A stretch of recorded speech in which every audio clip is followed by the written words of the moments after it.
நம்ம வந்து இப்போ டோபமைன் எப்படி இன்க்ரீஸ் பண்ணுறதுன்ற பற்றிலாம் பார்க்கணும்னு நினச்சோம். ஸோ கோல் செட்டிங்கில் சின்ன சின்ன டிப்ஸ், இந்த ப்ரோகாஸ்டினேஷனை எப்படி ஸ்டாப் பண்ண முடியும் அப்படின்றது. நம்ம ஒரு விஷயத்தை பார்த்து பயப்படுறோம் அப்படின்னா அது ஏன்னா மேசிவாக இருக்குது.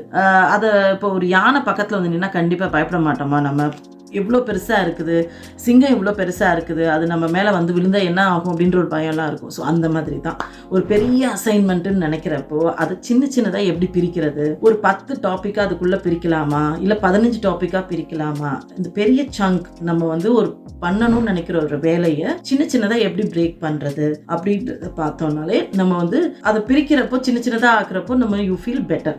சரி, இதை பண்ண முடியும் அப்படின்ற ஒரு எண்ணம் வரும். சங்கை வந்து பெருசாக இருக்கிற விஷயத்த சின்ன சின்னதாக ஆக்கி நம்ம வந்து பார்க்க போகிறது.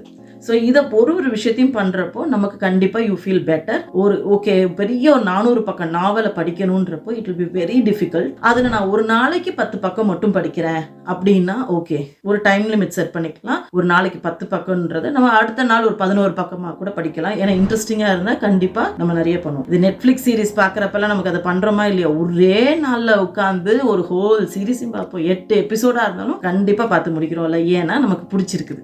ஸோ அதே மாதிரி தான். ஸோ இந்த இன்ட்ரெஸ்ட் வர்றதுக்கு it is an initial stage. ஒரு பெரிய விஷயத்த குட்டி குட்டியாக கொஞ்சம் கொஞ்சமாக முடிச்சுட்டே வந்தோன்னா யூ வில் ஃபீல் பெட்டர். அடுத்தது அதுக்கு ஒரு டைமிங். ஏன்னா வந்து ஒரு நாவல் படிக்கிறதுல எனக்கு பெரிய இன்ட்ரெஸ்ட் கிடையாது. இல்லைன்னா புக்கை உட்காந்து டெக்ஸ்ட் புக்கை தவிர வேற எந்த புக்கை படிக்கிறதுனாலும் பெரிய இன்ட்ரெஸ்ட் இல்லைன்னே வச்சுக்கோங்களேன்.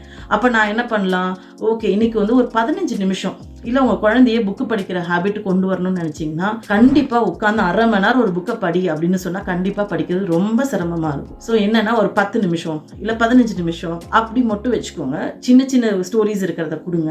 ஸோ ஒரு 5 மினிட்ஸ் 10 மினிட்ஸ் அந்த மாதிரி ஒரு சின்ன டைமிங் மட்டும் வச்சுக்கோங்க. அலாரம் செட் பண்ணிக்கோங்க. அந்த குழந்தைய கூட அலாரம் செட் பண்ண சொல்லுங்க. ஸோ அந்த 10 மினிட்ஸ் மட்டும் உட்காந்து அதை ரீட் பண்ணுறோம். எவ்வளோ ரீட் பண்ணுறாங்களோ ரீட் பண்ணட்டும். அடுத்தது 10 மினிட்ஸ் முடிஞ்சோன்னா யூ கேன் ஜஸ்ட் கோ அப்படின்னு சொல்லிடுங்க. அந்த 10 மினிட்ஸை 15 மினிட்ஸ் ஆக்கலாம், அடுத்தடுத்து 15 20 ஆக்கலாம். ஸோ இந்த மாதிரி இன்க்ரீஸ் பண்ணுறப்போ it's like racing against time. So adrenaline rush இருக்கிறவங்களுக்குலாம் கண்டிப்பாக அதெல்லாம் பெரிய சந்தோஷத்தை கொடுக்கும். ஸோ சின்ன சின்னதாக அந்த டைமிங்கை இன்க்ரீஸ் பண்ணுறப்போ சென்ஸ் ஆஃப் அச்சீவ்மெண்ட்டும் இருக்கும். That will motivate us. So அடுத்தது பார்த்தீங்கன்னா மைல் ஸ்டோன்ஸ்.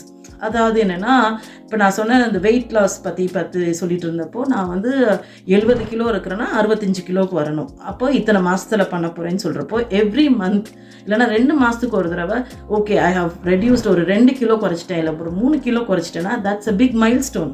எப்படி இங்கே மதுரையிலேருந்து சென்னைக்கு போகிறோம் அப்படின்னா எத்தனை ஊர்கள் நடுவில் வருது. ஸோ அந்த ஒவ்வொரு ஊர்லேயும் நம்ம ஒவ்வொரு ஊரையும் தாண்டி போகிறப்போ யூ ஃபீல் ஓகே இவ்வளோ கடந்துட்டோம் அப்படின்ற ஒரு பெரிய சந்தோஷம் வரும்ல, அந்த மாதிரி தான். ஸோ இந்த மைல் ஸ்டோன்ஸை மந்த் வைஸாக வச்சுக்கலாம். இல்லைன்னா 2 மாதத்துக்கு ஒரு தடவை நம்ம வந்து ஓகே பண்ணிட்டோம் அப்படின்ட்டு இந்த மைல் ஸ்டோன்ஸை கிராஸ் பண்ணுறப்ப இன்னும் ஒரு பெரிய சந்தோஷத்தை கொடுக்கலாம். என்னென்னா ரிவார்ட் சிஸ்டம். ஆனால் இது ரொம்ப கேர்ஃபுல்லாக இருக்கணும். ரிவார்ட் சிஸ்டத்தில் மட்டும் சப்போஸ் வெயிட் லாஸில் இருக்கிறவங்க வந்து ரிவார்ட் சிஸ்டத்துக்கு மறுபடியும் ஃபுட்டை ஒரு ரிவார்டாக எடுத்துக்காதீங்க. ஏன்னா அது மைண்டுக்கு வந்து தப்பான இன்ஃபர்மேஷனை திருப்பி கொடுக்கும். அதாவது ஓகே ஃபுட்டுனாலே ஒரு ஹாப்பினஸ் தான், நமக்கு நிறைய நேரத்தில் அப்படி தான் நம்ம ஆல்ரெடி கனெக்ட் பண்ணி வச்சுருக்கோம். ஸோ ரிவார்டையும் அப்படியே கொடுத்தோன்னா பிரெயின் வில் கெட் கன்ஃபியூஸ்ட். பண்ணாதீங்க. ஸோ ரிவார்ட் சிஸ்டத்துக்கு வேறு ஏதாவது பாருங்கள். You can pamper your own self. அதாவது நான் இதை செஞ்சுட்டேன், 2 மாதத்துக்குள்ளே இவ்வளோ வெயிட் குறைச்சிட்டேன் அப்படின்னா ஏதாவது ஒரு பிளேஸ்க்கு போயிட்டு வாங்க.